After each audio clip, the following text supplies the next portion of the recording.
Hi,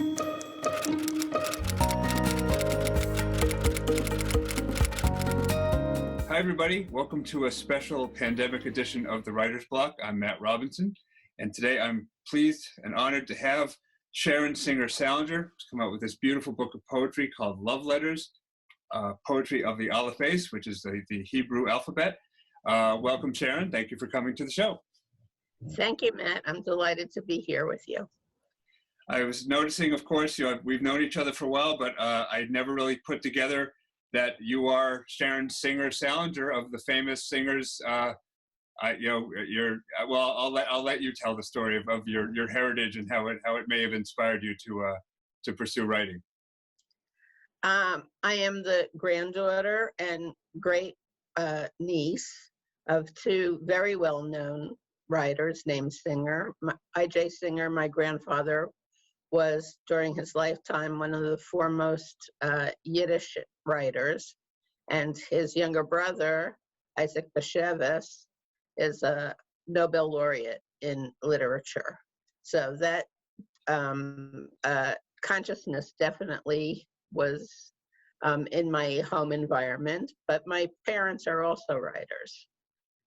My father is a writer of art books as well as being a translator of Yiddish, translated his father and his uncle's books. And my mother was a best-selling novelist. And there are other writers in my family, so that was definitely the home environment. So when did you first heed the calling, as it were? I started out being in love with words, and I was a big reader.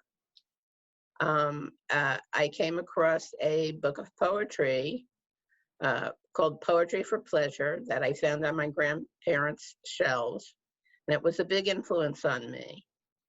I read it many times, cover to cover, and I absorbed some of the poet's tools like rhyme and meter, observation. And when I was in 9th grade, I was in typing class. I became bored, was typing about the red fox and the lazy brown dog. Right. And I just started to let what the thoughts come to me. It was the first time ever that a poem just seemed to fly out of the air and land on my page. And it was an exciting experience. So the poem that I wrote that day was published in the junior high school newspaper, Kite Tales, at Benjamin Franklin Junior High. And that was my first published piece, and I was inspired to go on. Oh, that's a pretty good record to have your first piece published. That's admirable in itself. You say you were a very dedicated reader. Who were some of your authors and maybe other inspirations outside your family? Louisa May Alcott was a big influence on me. Little Women was very dear to me just because of the characters, but also it was writing about people who were trying to do the right thing, and that concept was very engaging. I also loved The Wizard of Oz and fairy tales. There was a series of fairy tale books, the Lilac Fairy Tale book, the Scarlet, and those I took out from the library. And I was also very interested in Greek mythology. So starting out with Tales for Children, but moving on to Edith Hamilton and other collectors of mythology. I grew up with Doll Airs and Edith Hamilton too. So I definitely not so much Little Women, but I guess different things. So you started with poetry, and now you've sort of come back to poetry, but you also had a novel. And what other how has your writing arc progressed? When I was a young mother, I had 2 children at home, my husband was in law school, and he would, bicycle into law school and come home and take care of the children, and I would go to my night job at a type house. Um, and my mother tried to make our life easier, so she came to visit. She was at the time a very successful novelist, and she pulled out 2 paperbacks that she had in her purse that she had picked up at the airport. I think it was Danielle Steele and Mary Higgins Clark. And she said to me, you could do this. So I was inspired to try. I was buoyed by her confidence in me, and I was looking for a way to make money because, writing may seem very romantic to people, but when I was growing up, it was our bread and butter.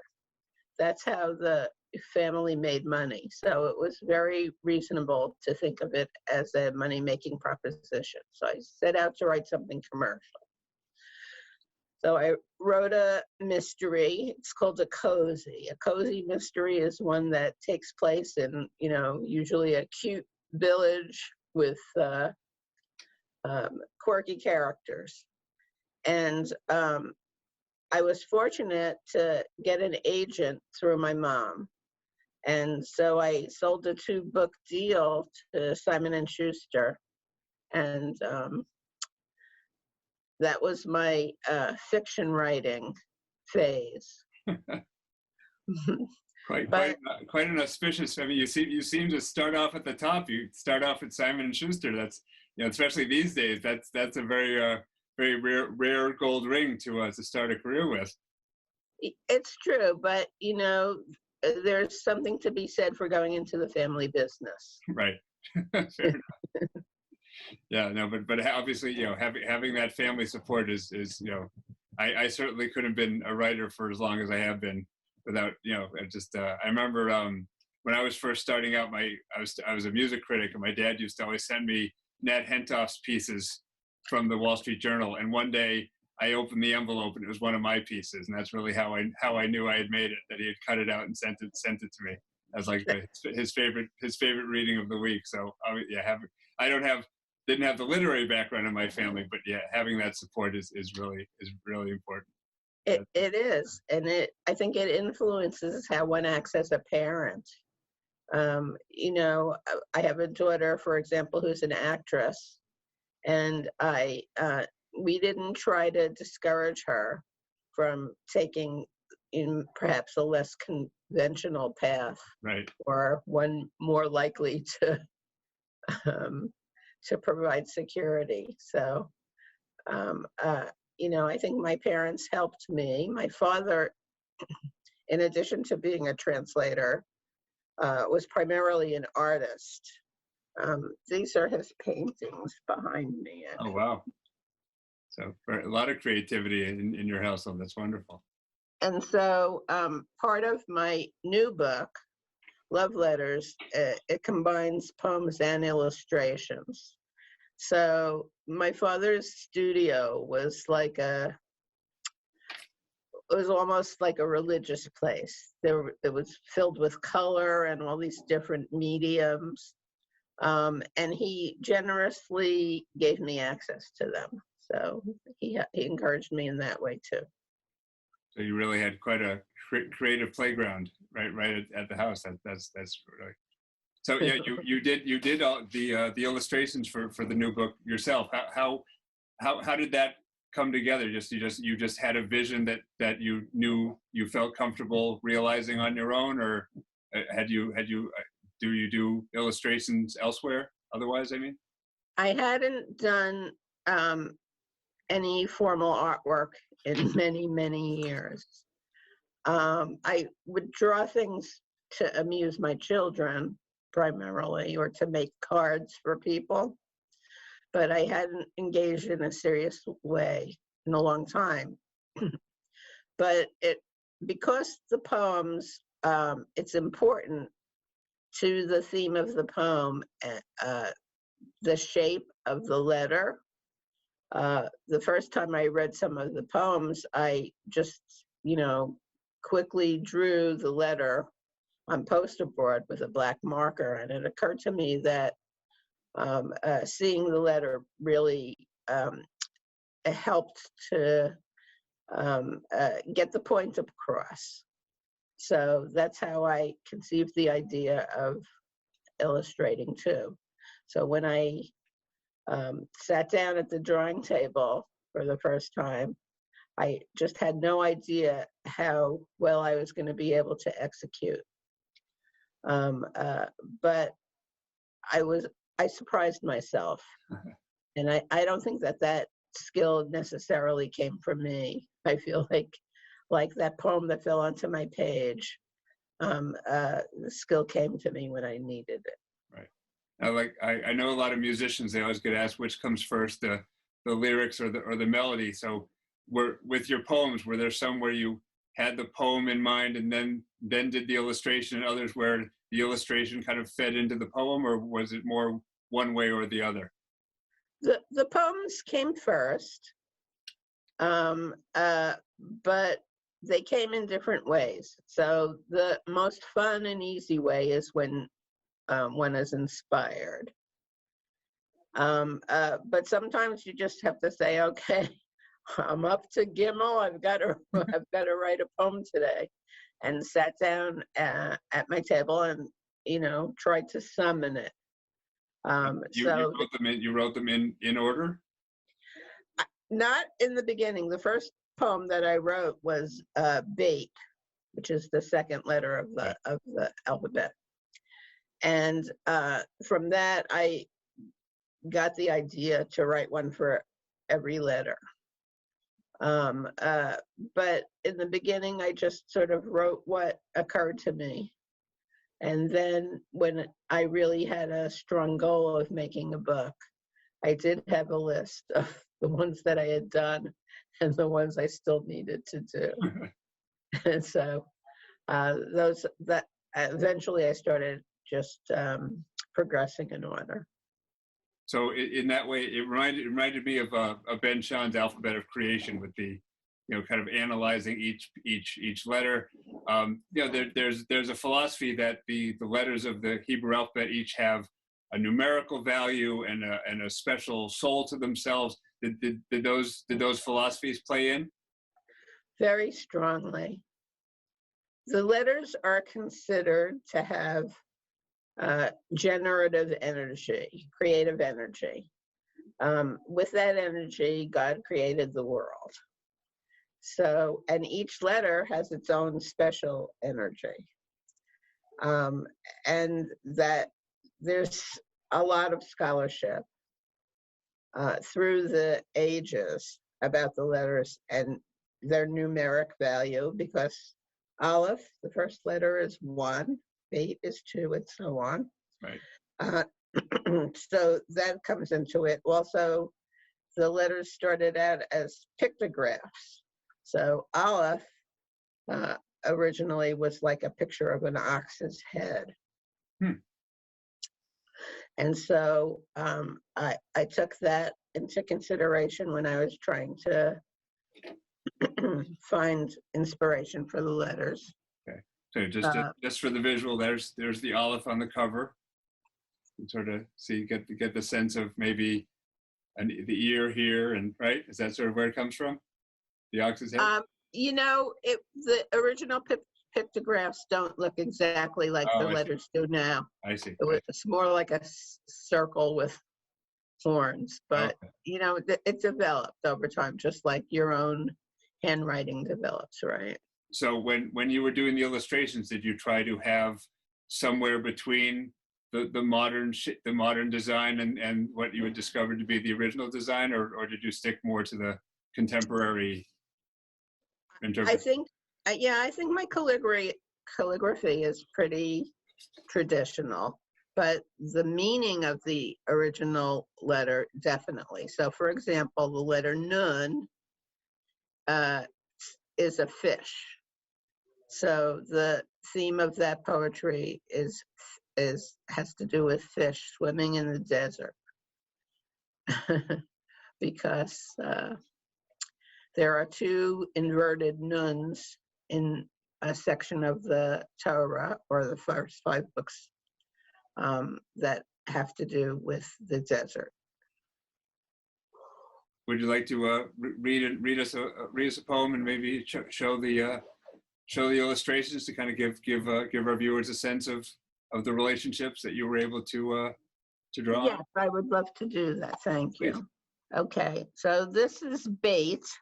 This is the first. The first one that you composed. That's right. Okay. And the pictograph of Beit is of a house that's open on one side. The house of God. The house of God has one open wall. It faces west because the sea is west, and God's spirit rides on the wind from the sea. When you catch the scent of winds and waves, you rush to meet him at the door. The roof of the house of God is an arching palm. Through its rustling leaves, we see the stars. What good is a roof open to the sky? But then, what good is any roof? On the floor of the house of God, we lay rugs for sleep and spread cloths to eat. It is here we go from our mother's arms, firm when we learn to walk, yielding when we go beneath. In the eastern wall of the house of God is a curtained recess. We keep the love letters God writes to us. Not far away in a western wall, he keeps the love letters we write to him. So you're referring at the end there to the Ark where the Torah is traditionally kept, and then to the western wall of the Temple of Solomon in Israel. That's right. Wow. It's amazing how you're able to incorporate all that. Would you like to read us one more? Sure. All right, this poem is called Gimel, Give All. The journey starts when this camel raises her awkward foot, her cloven toe, her milky teat and flirtatious lashes. It is not auspicious, and yet she rolls forward confidently, drinking wind and eating dust. You on your rug are no burden. She will carry you to the end of the sands or the ends of the earth, whichever comes first. Her heart is to give. With your golden rings, red and yellow spices, healing unguents, you carry your wealth to others.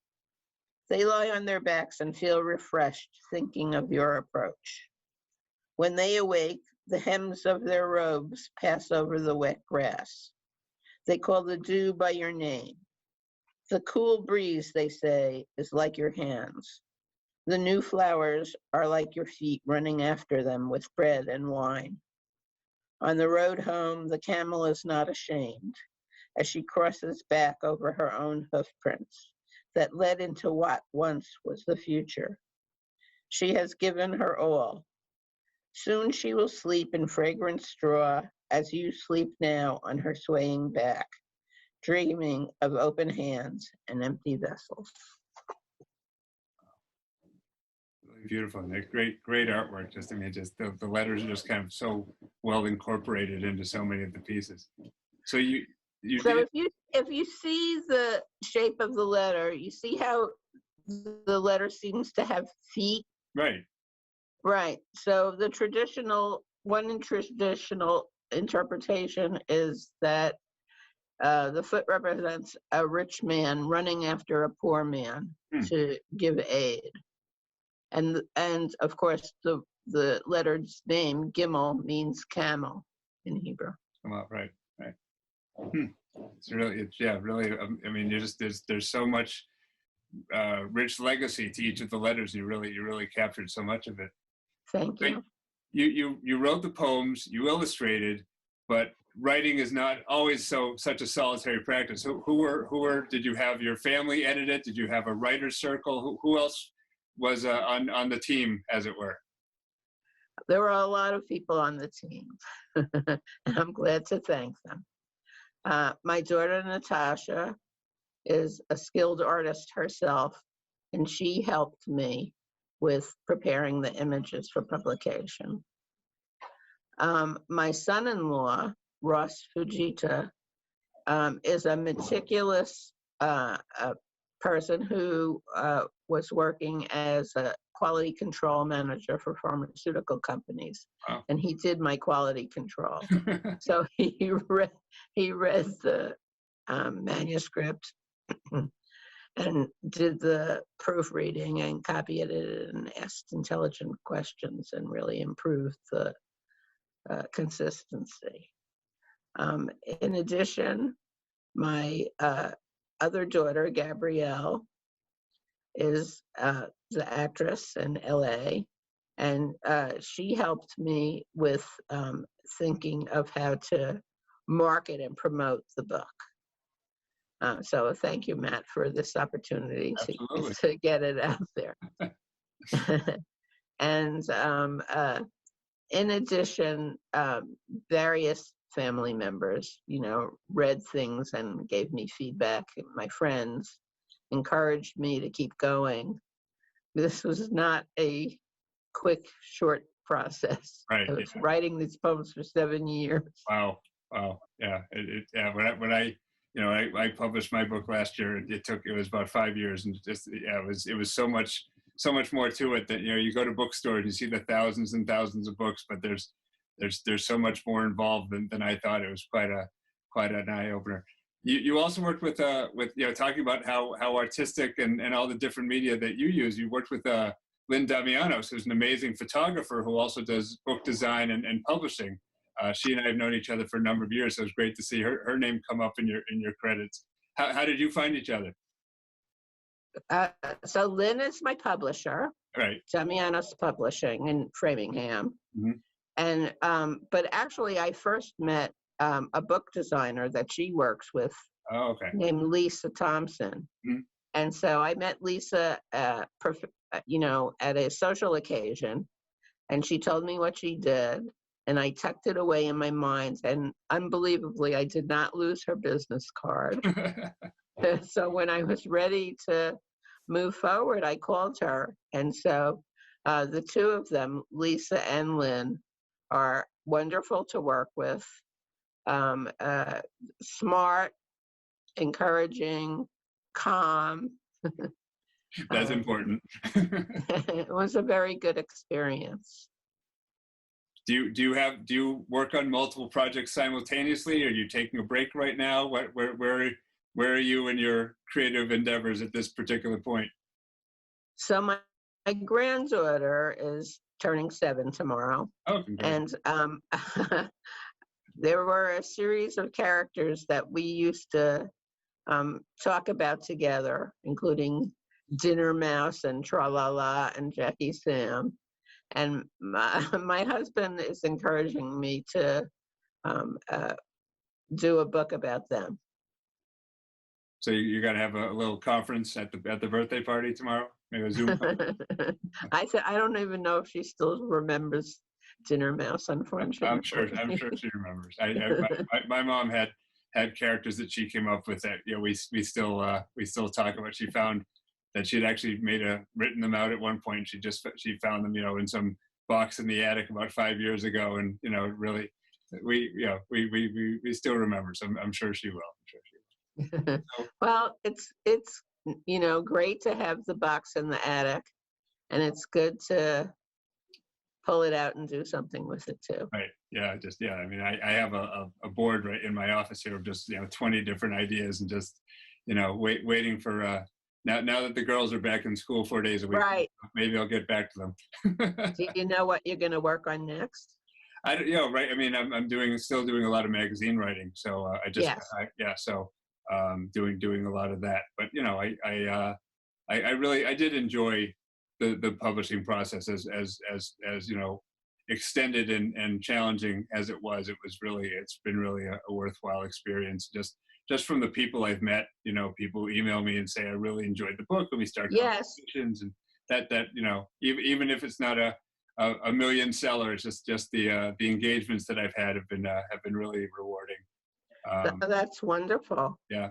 And it is great to hear from people. Yeah. Yeah. So I also have a good experience hearing back from readers. Some tell me that they read one poem every night before they go to sleep. Wow. And the poems are, I think, about what we need now. Comfort, hope, connection, the eternal things that help us get to sleep. Right.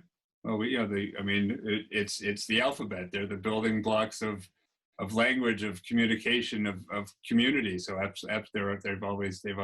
I was just going to ask you, what do you hope people get out of it? But it's a beautiful way to put it, and it's a beautiful book. And congratulations again. Thank you. Again, folks, it's called Love Letters by Sharon Singer Salinger. There we go. Whoops. Zoom. I still get left and right backwards on the Zoom thing. But otherwise, hopefully everyone enjoyed the show. Please check out the book. Is there a website, or what's the best way if people want to find out more? People can obtain the book on Amazon. Okay. And we'll show a URL where people can go. Okay. Or people can contact me if they would like a signed copy. Yep, I have mine treasured remembrance of a wonderful colleague and good friend. So thank you. So I'd love to inscribe one for you. Okay. Well, thank you so much for taking the time to talk today, Sharon, on the Writer's Block. Hopefully we'll be able to do this without all the screens and the left being right and the right being left. But when you're talking the Hebrew alphabet, it's not the yes, right. not the same directions anyway. So thank you again for joining us, and thank you again, viewers, for joining us on the Writer's Block. And hopefully we will see you in the bookshelf soon.